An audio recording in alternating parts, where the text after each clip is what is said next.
बड़ी खबर आपको बता दें, एक्टर मनोज वाजपेयी की सफाई सामने आई। उन्होंने कहा है कि किसी को ठेस पहुंचाने का इरादा नहीं है, मैं जन भावनाओं का सम्मान करता हूं। मनोज वाजपेयी की ये प्रतिक्रिया आई है और उन्होंने घोषणा की है कि फिल्म निर्माताओं ने प्रचार सामग्री हटाने का फैसला किया है।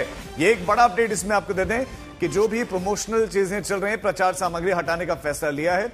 घूसखोर पंडित के सभी प्रचार सामग्रियां वापस ली जाएंगी, यानी कि जो प्रोमोज हैं, जो चीजें इस समय प्लेटफॉर्म पर तमाम उपलब्ध हैं, वो सब हटाया जाएगा।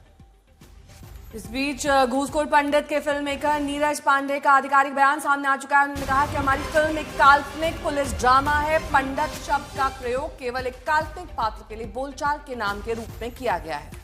कहानी पूरी तरह से एक व्यक्ति के कार्यों और उसके चुनाव पर केंद्रित है और किसी भी जाति, धर्म या समुदाय पर कोई भी टिप्पणी नहीं करती है हमारी फिल्म, ना ही उनका प्रतिनिधित्व करती है।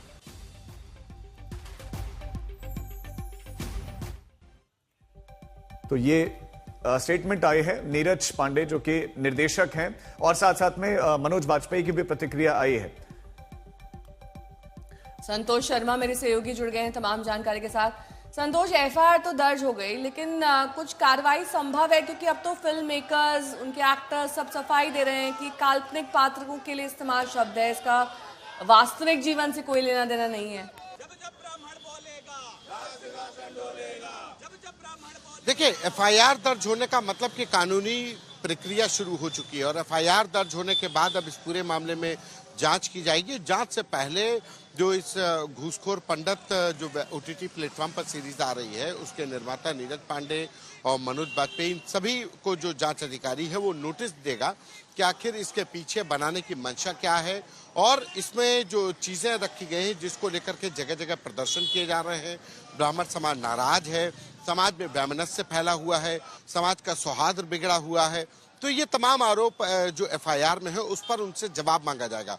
चूंकि इसमें वेब सीरीज ओटीटी प्लेटफॉर्म पर आ रही है तो आईटी एक्ट भी लगाया गया। चूंकि आईटी एक्ट के लगाने का मतलब है कि इसको ओटीटी प्लेटफॉर्म के जरिए वायरल, जो पहला टीजर आया वो सोशल मीडिया पर वायरल हुआ, उसके बाद इसमें आईटी एक्ट की धारा को लगाया गया। तो यानी कि अब न सिर्फ समाज में वैमनस्य फैलाने की, ब्राह्मण समाज को अपमानित करने की भाषा का इस्तेमाल किया गया, इसके टाइटल पर भी आपत्ति जताई गई है।